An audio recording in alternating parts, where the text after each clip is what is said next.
Shalom Bapak Ibu. Ada sukacita malam hari ini. Malam ini kita boleh sama-sama diberi kesempatan oleh Tuhan untuk memperingati hari kenaikan Tuhan Yesus Kristus. Ya. Dan tentu ini adalah satu sukacita bagi kita sebab sekali lagi kita masih dipertemukan dengan hari di mana kita dapat merayakan kenaikan Tuhan Yesus Kristus. Nah, pada malam ini saya langsung mengajak kita semua membuka Alkitab kita sehubungan dengan apa yang kita sedang peringati. Saya mengajak kita membuka Alkitab kita di dalam kitab Para Rasul pasalnya yang ke-1, Kisah Para Rasul pasal 1, kita akan membaca bersama ayatnya yang ke-9 dan ya kita baca sampai ayatnya yang ke-11.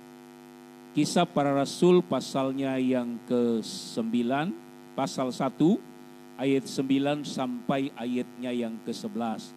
Demikian bunyi firman Tuhan. Sesudah ia mengatakan demikian, terangkatlah ia disaksikan oleh mereka dan awan menutupnya dari pandangan mereka. Ketika mereka sedang menatap ke langit, waktu ia naik itu, tiba-tiba berdirilah dua orang yang berpakaian putih dekat mereka dan berkata kepada mereka, "Hai orang-orang Galilea, mengapakah kamu berdiri melihat ke langit? Yesus ini yang terangkat ke sorga, meninggalkan kamu, akan datang kembali dengan cara yang sama seperti kamu melihat dia naik ke sorga." Puji Tuhan. Saudara, di dalam kehidupan Tuhan Yesus Kristus yang dalam ilmu teologi dikenal dengan sebutan pelajaran Kristologi, ada 4 pengelompokan, ada 3 pengelompokan yang dikelompokkan orang tentang keberadaan Yesus di dunia ini. Yang pertama yang kita peringati adalah, bahkan kita rayakan, itu kelahiran Tuhan, Natal. Ya, itu orang Kristen senang gitu kalau Natal. Ya. Lalu kemudian yang kita peringati adalah kematian dan kebangkitan Tuhan Yesus. Kenapa itu disatukan? Karena kematian dan kebangkitan itu tidak bisa dipisahkan. Itu merupakan satu kesatuan. Itu yang disebut dengan Paskah. Jadi kita merayakan itu, memperingati Paskah. Lalu yang ketiga adalah kenaikan Tuhan Yesus dan kedatangan Tuhan Yesus kali yang kedua. Ini juga tidak bisa dipisahkan. Jadi yang pertama kelahiran Tuhan, Natal. Yang kedua kematian Tuhan dan kebangkitan Tuhan. Dan yang ketiga adalah kenaikan Tuhan Yesus dan kedatangan Tuhan Yesus kali yang kedua. Itu satu kesatuan yang tidak bisa dipisahkan. Nah, malam ini kita sedang memperingati kenaikan Tuhan kita Yesus Kristus di surga. Tentu ada banyak nilai yang dapat kita pelajari dari peristiwa kenaikan Tuhan Yesus Kristus ini, Bapak Ibu saudara-saudara. Tetapi malam hari ini saya coba bicara secara general, ya, secara umum, ya. Karena saya katakan tadi bahwa kenaikan Tuhan Yesus ke sorga itu tidak bisa dipisahkan dari kedatangan Kristus untuk kali yang kedua. Itu di dalam ilmu teologi disebut dengan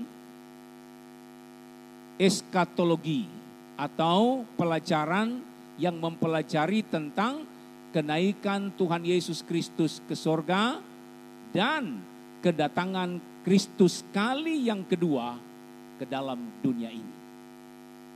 Oke, saudara-saudara, malam ini mungkin kita memperingati kenaikan Tuhan itu sudah menjadi sesuatu yang biasa. Ya. Bahkan ada orang yang sudah tidak lagi merasa istimewa memperingati kenaikan Tuhan Yesus. Kenapa? Karena ini hanya sekedar mengingat saja. Peristiwanya itu sudah berlangsung kira-kira ribuan tahun yang lalu. Itu sudah terjadi. Jadi kita hanya sekedar mengingat saja bahwa Kristus Yesus sudah naik ke sorga. Itu kita peringati, kita ingat saudara-saudara. Nah, yang perlu kita sebenarnya harus waspadai atau yang perlu harus kita perhatikan betul adalah karena Kristus telah naik ke sorga, maka satu paket dengan itu yang tidak bisa dipisahkan adalah kedatangan Kristus pada kali yang kedua. Kalau kenaikan Tuhan Yesus Kristus itu beritanya sudah lewat dan kita akan memperingatinya, dan itu merupakan satu kejadian real, kejadian nyata, maka kita percaya bahwa datangnya Tuhan Yesus pada kali yang kedua itu juga bukan hoak.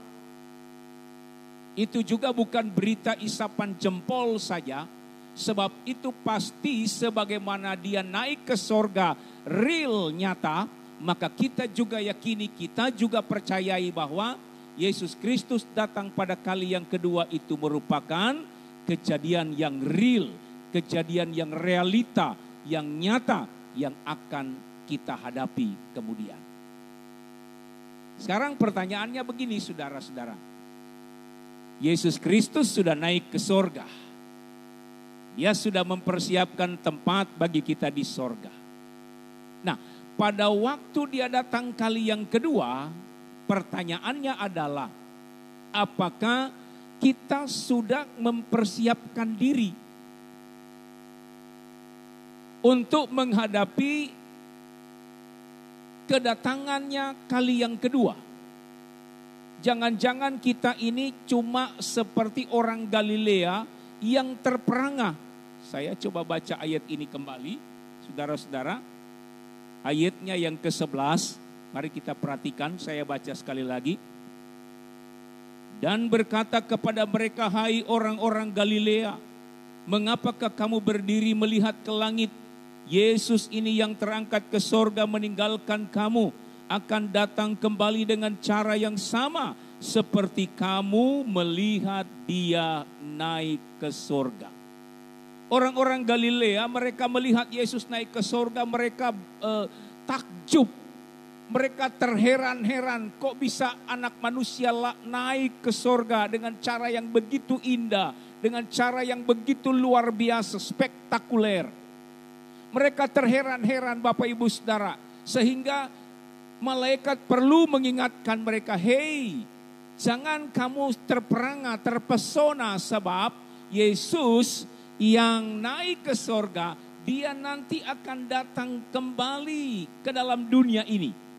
Artinya saudara-saudara, peringatan malaikat Tuhan itu memperingati kita bahwa ketika Yesus naik ke sorga, maka tidak lama lagi satu kesatuan dengan itu, tidak lama lagi Yesus akan datang ke dalam dunia dan melakukan tugasnya ketika dia datang kembali pada kali yang kedua. Nah saudara-saudara yang saya kasihi dalam Tuhan, lalu apa yang harus kita lakukan? Nah ini, ya. Apa yang harus kita lakukan sementara kita mempersiapkan diri menunggu kedatangan Tuhan kali yang kedua? Saya katakan tadi ini sangat erat hubungannya. Sebab apa? Sebab ketika Yesus naik ke sorga, dia memberi satu pesan. Nah ini saudara-saudara, satu pesan kepada murid-muridnya yang ditulis dalam Injil Matius yang kita kenal dengan pesan yang disebut dengan amanat agung Yesus Kristus. Ketika murid-murid menerima amanat agung Yesus Kristus, Ketika Yesus naik ke sorga, maka mereka diberi perintah untuk apa saudara? Memberitakan Injil sampai ke ujung dunia. Mungkin Bapak Ibu saudara-saudara bertanya, apa hubungannya? Apa hubungannya dengan memberitakan Injil ke seluruh dunia? Padahal Yesus kan naik ke sorga nih. Yesus naik ke sorga ceritanya, dia naik ke sorga yang sudah kita pelajari bersama, yang sudah kita baca bersama dan kita sedang peringati hari ini. Dia naik ke sorga, tetapi dia berpesan. Pesannya ini adalah semacam apa ya? Kalau orang meninggal itu apa ya? Apa Bapak Ibu Saudara? Wasiat. Nah ini, ya. Wasiatnya begini, saudara-saudara, beritakanlah Injil sampai ke seluruh pelosok dunia. Ini perintah Tuhan terakhir setelah dia naik ke sorga. Mungkin ada yang bertanya begini, loh apa hubungannya? Kenapa kita harus memberitakan Injil? Saya mengajak saudara-saudara melihat hubungannya.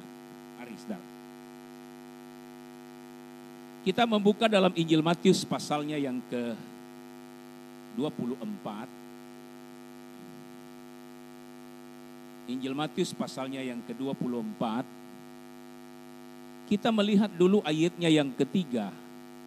Ini murid-murid Tuhan pernah bertanya kepada Tuhan. Injil Matius 24 ayatnya yang ketiga. Demikian bunyi firman Tuhan, saya bacakan bagi kita. Ini murid-murid pernah bertanya demikian. Katakanlah kepada kami, bila manakah itu akan terjadi? Perhatikan kalimat berikutnya. Apakah tanda kedatanganmu dan tanda kesudahan dunia? Mari kita perhatikan pertanyaan ini. Apakah tanda kedatanganmu? Murid-murid bertanya, Tuhan, apa tanda kalau engkau datang kembali? Apakah tanda kedatanganmu dan tanda kesudahan dunia? Jadi kedatangan Tuhan itu satu paket dengan kesudahan zaman. Atau dengan kata lain saudara-saudara, kalau Yesus datang kali yang kedua itu artinya kesudahan segala zaman. Sudah tidak ada lagi waktu, itu adalah waktu yang terakhir kalau Yesus datang kali yang kedua. Nah murid-murid bertanya begini, Guru, apakah tanda kedatanganmu? Apa tanda kedatanganmu? Apakah tanda kesudahan zaman, kesudahan waktu ini, kesudahan dunia? Mungkin beginilah bahasa saya sederhana. Tuhan, kapan Tuhan datang? Kapan kiamat? Mungkin murid-murid bertanya begitu.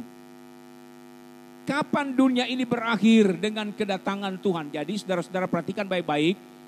Kapan akhir dunia ini? Ketika Yesus datang kali yang kedua. Catat betul itu. Jadi akhir dunia ini adalah ketika Yesus datang kali yang kedua.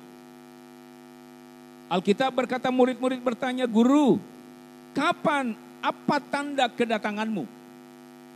Saudara-saudara, di Injil Matius ini, murid-murid bertanya satu hal atau satu tanda kepada Tuhan Yesus tentang kedatangan Tuhan dan kesudahan segala zaman. Tetapi di dalam Injil Matius pasal 24 ini kita perhatikan ada banyak tanda-tanda yang diberikan Tuhan. Saudara-saudara, katakanlah dari ayat 4 di situ ditulis tentang waspadalah terhadap banyak orang-orang yang menyesatkan kamu. Perhatikan baik-baik, menjelang kedatangan Tuhan akan ada banyak orang-orang yang mengajarkan pengajaran sesat. Itu perhatikan baik-baik saudara-saudara. Kalau muncul di sana sini pengajaran-pengajaran yang nyeleneh, pelajaran-pelajaran yang sesat, itu adalah tanda bahwa kita sekarang berada di akhir zaman. Lalu ayat berikutnya, tanda berikutnya adalah perang, kata firman Tuhan. Ada deru perang dan kabar-kabar tentang perang. Itu tanda yang kedua. Lalu kemudian firman Tuhan berkata ada bangsa bangkit melawan bangsa pada ayatnya yang ke-7. Dikatakan di situ bangsa akan bangkit melawan bangsa. Kerajaan akan bangkit melawan kerajaan. Lalu ada kelaparan, ada gempa bumi. Itu tanda-tanda kedatangan Tuhan. Tetapi Alkitab berkata apa? Itu baru permulaan. Jadi saudara-saudara, kalau kita sudah mulai berhadapan dengan pengajaran sesat, kita mulai berhadapan dengan perang, kerajaan lawan kerajaan, bangsa melawan bangsa, ada gempa bumi, ada kelaparan, ada sakit penyakit. Alkitab berkata itu tanda-tanda awal. Lalu kemudian kalau kita baca terus di situ ada nabi palsu, ada nabi-nabi yang mengaku dirinya seorang nabi padahal palsu. Dan perhatikan, itu adalah awal kata firman Tuhan. Lalu kemudian ayatnya yang ke-12 dikatakan, di akhir zaman kasih kebanyakan orang akan menjadi dingin. Nah ini saudara-saudara, kasih kebanyakan orang menjadi dingin. Orang sekarang ini saudara-saudara tega.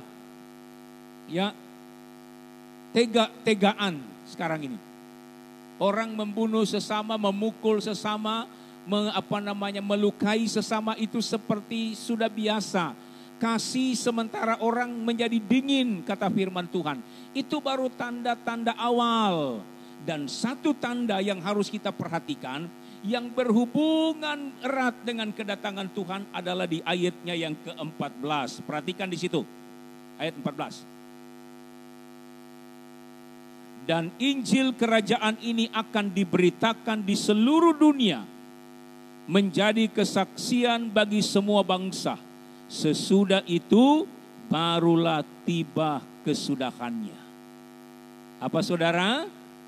Injil kerajaan harus diberitakan.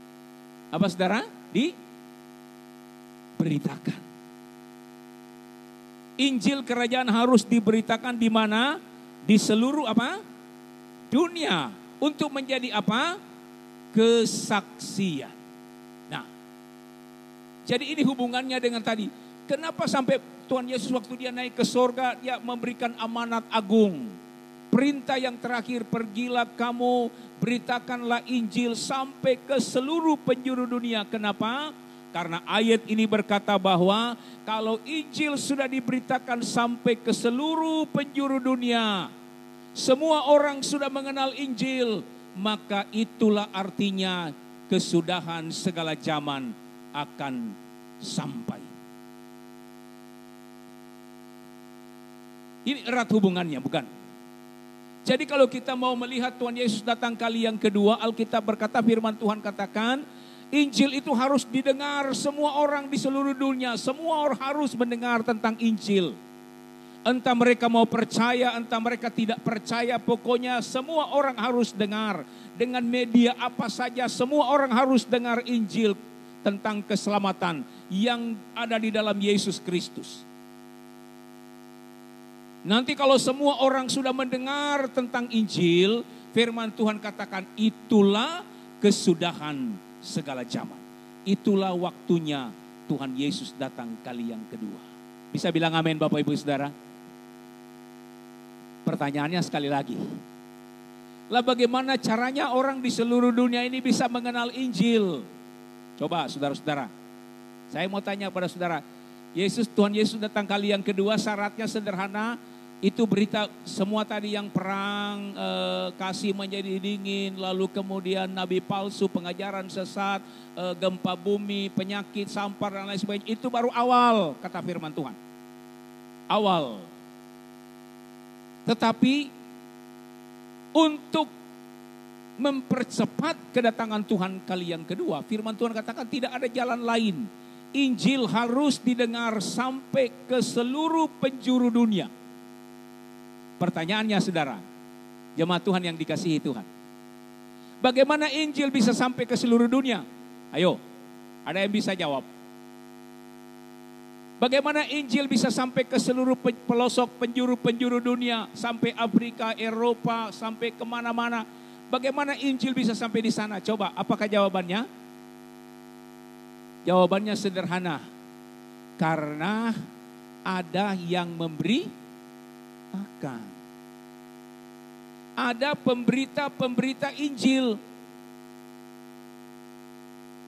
Kalau ada pemberita-pemberita Injil, Bapak Ibu Saudara-saudara, maka Injil akan tersebar sampai ke pelosok dunia ini, sampai di ujung-ujung dunia. Injil akan tersebar sampai ke ujung-ujung dunia karena ada pemberita-pemberita Injil. Mungkin ada yang bertanya begini, Om,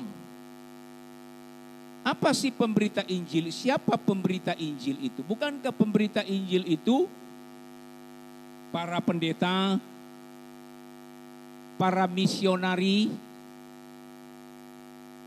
orang-orang yang memberitakan Injil di lembah-lembah, para hamba-hamba Tuhan?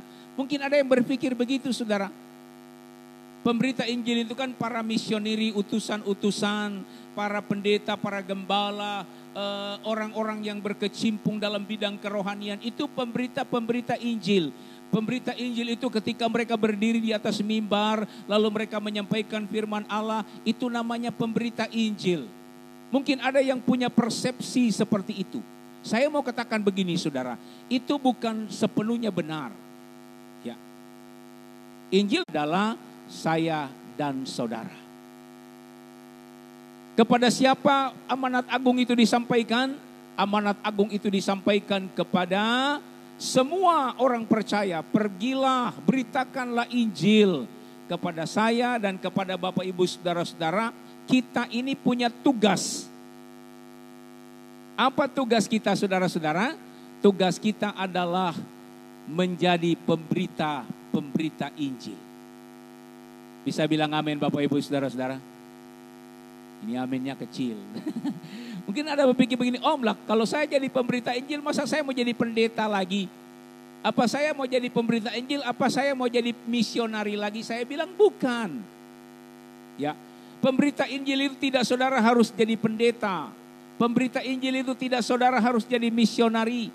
Tetapi apapun status kehidupan kita, saya dan saudara bisa menjadi pemberita-pemberita Injil. Apakah engkau sebagai seorang guru? Apakah engkau sebagai seorang pedagang? Apakah engkau sebagai seorang petani peternak? Apakah engkau sebagai seorang mahasiswa? Apakah engkau sebagai seorang pekerja swasta? Apapun pekerjaanmu dan apapun statusmu, firman Allah berkata engkau adalah pemberita Injil.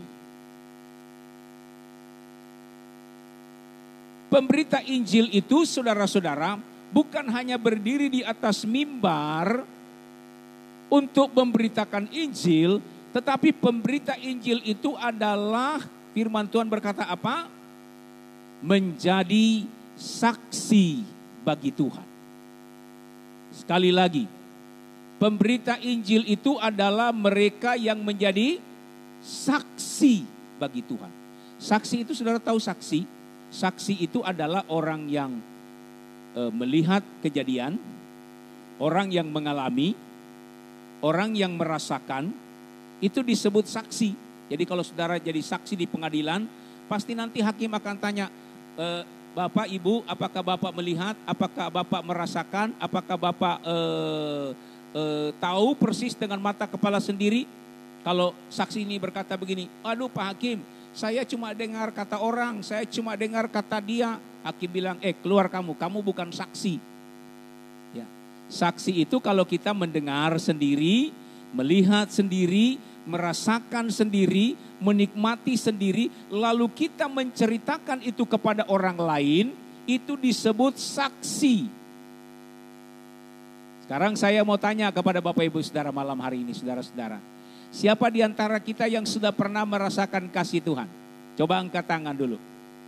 Nah, yang sudah pernah merasakan kasih Tuhan, turun tangan.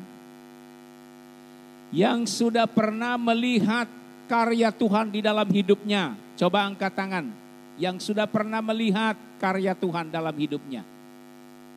Sudah pernah melihat orang didoakan sakit, sudah pernah melihat orang dengan imannya, lalu kemudian bisa meraih sesuatu. Ya, saya kira semua kita pernah mengalami, pernah mendengar tentang kuasa Tuhan, pernah merasakan kebaikan Tuhan. Dan kalau kita sudah pernah mendengar, pernah mengalami, pernah merasakan kasih Tuhan, maka tugas saya dan saudara adalah menjadi saksi, memberitakan tentang kasih Tuhan. Itulah yang disebut dengan pemberita-pemberita Injil. Jadi engkau sebagai seorang guru, engkau bisa sambil mengajar, engkau juga bisa menceritakan kasih Tuhan. Engkau sebagai seorang petani, sebagai seorang peternak, sebagai seorang pedagang, sebagai pelajar, sebagai mahasiswa, dimanapun engkau berada, ketika engkau pernah merasakan kasih Tuhan, engkau bisa menceritakan itu kepada orang lain. Itu yang disebut dengan pemberita-pemberita Injil. Bisa bilang amin Bapak Ibu Saudara? Saudara mau jadi pemberita Injil? Saudara mau jadi pemberita Injil?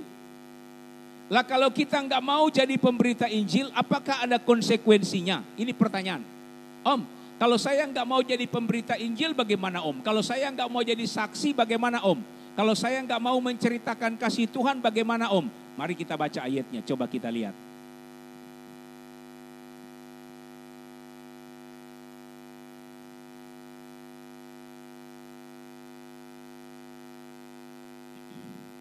Kita melihat 1 Korintus 9 ayat 16.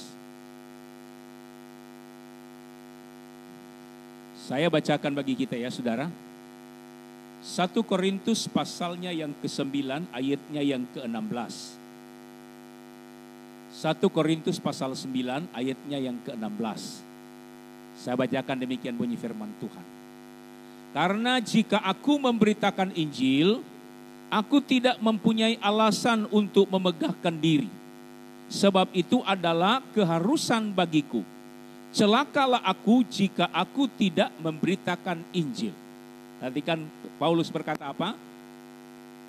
Jika aku memberitakan Injil, aku tidak mempunyai alasan untuk memegahkan diri. Paulus berkata apa? Kalau aku memberitakan Injil, itu tidak merupakan satu kebanggaan bagiku. Saya bisa memberitakan Injil, Paulus bilang itu tidak menjadi kebanggaan bagiku. Sebab apa? Sebab memberitakan Injil itu adalah keharusan bagiku, kata Paulus. Paulus sebagai orang percaya, dia bilang memberitakan Injil itu adalah keharusan bagiku. Dan bagi saya dan saudara, ayat ini pun berlaku sama. Memberitakan Injil menjadi saksi bagi Tuhan, supaya Tuhan Yesus cepat datang kali yang kedua, supaya Injil bisa diberitakan sampai ke ujung-ujung dunia. Maka saya dan saudara punya tugas, punya kewajiban, harus, kata firman Allah, memberitakan Injil itu keharusan bagi saya dan saudara. Sebab celakalah aku jika aku tidak memberitakan Injil, kata Paulus. Celakalah aku jika aku tidak memberitakan Injil. Jadi Paulus berkata, kalau aku memberitakan Injil itu keharusan. Tetapi kalau aku tidak memberitakan Injil, celakalah aku. Coba saudara, ayat ini katakan pada diri saudara. Kalau aku memberitakan Injil, itu menjadi keharusan bagiku. Celakalah aku jika aku tidak memberitakan Injil. Jika aku tidak menjadi saksi, jika aku tidak menceritakan kebaikan Tuhan, celakalah aku, kata firman Tuhan. Saudara-saudara, mungkin saudara berkata begini, Om, celakanya bagaimana? Kenapa kita kalau tidak memberitakan Injil kita celaka?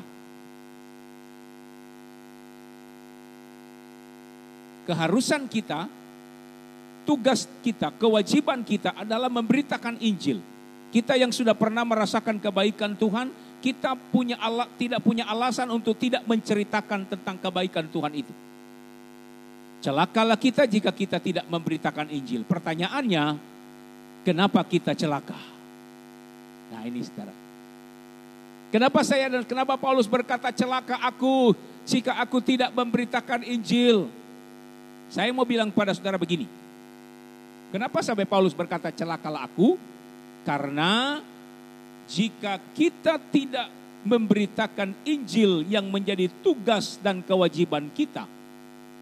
Sekali lagi, jika kita tidak memberitakan Injil yang menjadi tugas dan kewajiban kita, yang menjadi keharusan bagi kita, maka Tuhan bisa memakai caranya sendiri untuk memberitakan Injil itu supaya dunia bisa melihat tentang kemahakuasaan Tuhan. Saya beri contoh sederhana begini. Bapak Ibu saudara ingat cerita ketika Tuhan Yesus mau masuk kota Yerusalem? Dia naik keledai muda. Lalu sementara dia mau masuk kota Yerusalem, dia naik keledai, lalu orang berseru-seru, Hosana, mubaraklah dia yang datang dalam nama Tuhan. Yesus naik keledai masuk kota Yerusalem. Orang-orang begitu bersukaria. Mereka mengalaskan kain, lalu mereka melambai-lambaikan daun palem waktu Yesus masuk kota Yerusalem.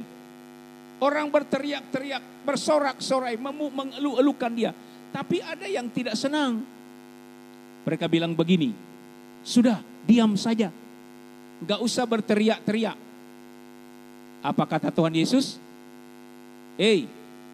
Kalau orang-orang ini tidak mau memuji aku, kalau orang-orang ini tidak mau bersorak-sorai untuk aku, maka batu-batu yang ada di pinggir jalan ini akan bersorak-sorak untuk aku. Firman Tuhan bilang apa? Kalau orang tidak mau memuliakan Tuhan, maka batu-batu bisa Tuhan pakai untuk memuliakan Tuhan. Kalau orang-orang yang dipercaya oleh Tuhan, yang sudah pernah menerima kebaikan Tuhan, yang sudah pernah merasakan kasih Tuhan, tidak mau menceritakan tentang kasih Tuhan, tidak mau memberitakan Injil, saya mau bilang jangan salahkan Tuhan. Kalau Tuhan bisa memakai cara apa saja, termasuk salah satu cara untuk memberitakan kebesarannya adalah melalui sesuatu yang tidak enak bagi kita. Bisa Tuhan pakai gempa bumi, bisa Tuhan pakai gunung meletus, bisa Tuhan pakai bencana alam, bisa Tuhan pakai perang, bisa Tuhan pakai wabah seperti yang sedang kita hadapi hari-hari ini. Bapak Ibu saudara tahu, mungkin Bapak Ibu saudara lihat ya,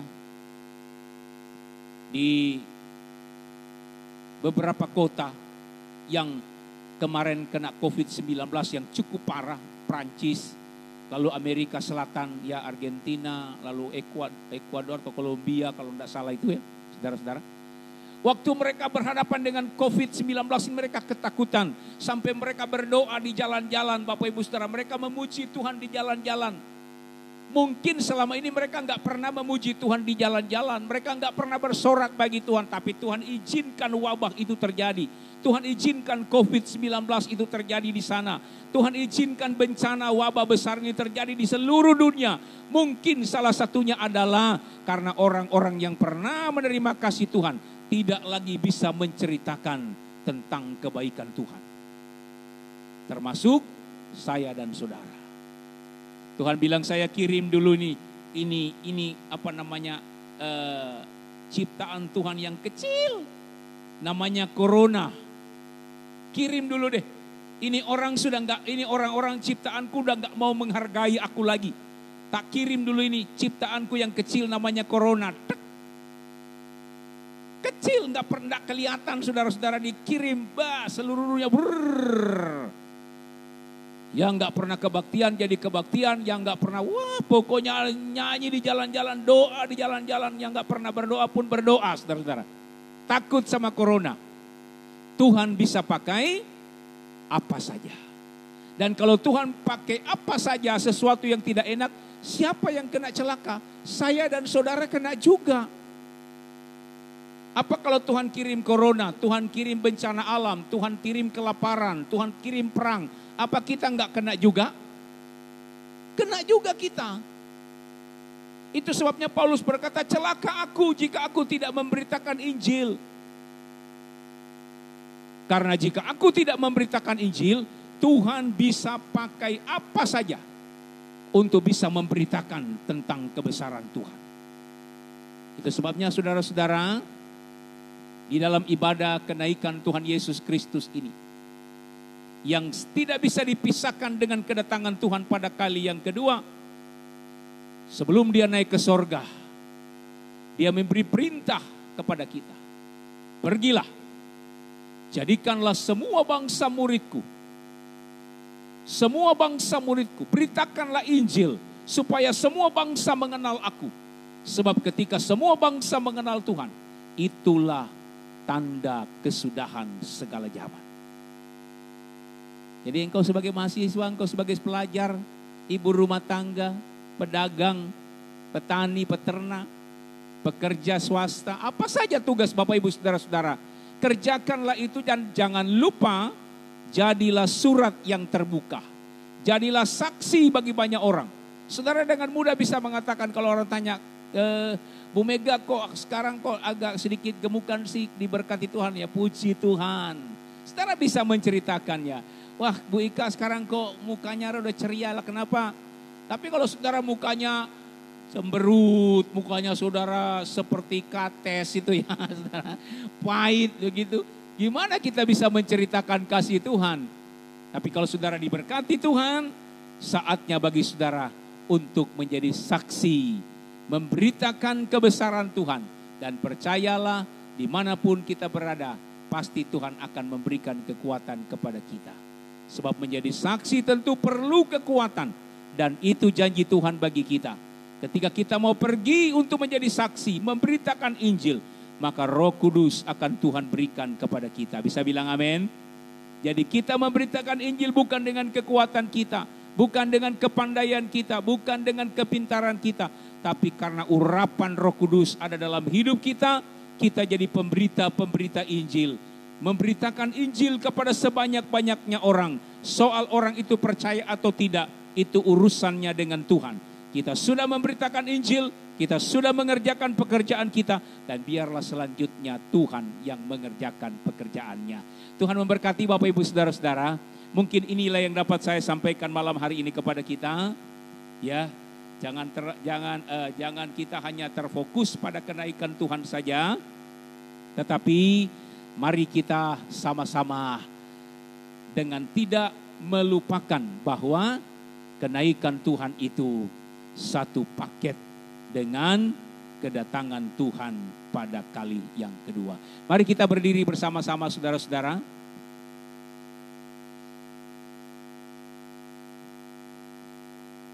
Kita akan berdoa. Dan Ibu Gembala saya undang untuk maju ke depan. Kita akan berdoa buat firman Tuhan yang sudah kita dengar malam hari ini.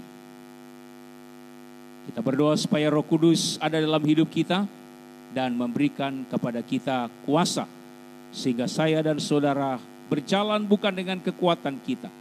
Menjadi saksi bukan dengan kepandaian kita. Tapi melakukannya oleh karena pimpinan dan urapan Roh Kudus dalam hidup kita. Kita tunduk kepala, kita berdoa. Bapa di dalam sorga, kami bersyukur dan berterima kasih kepadamu.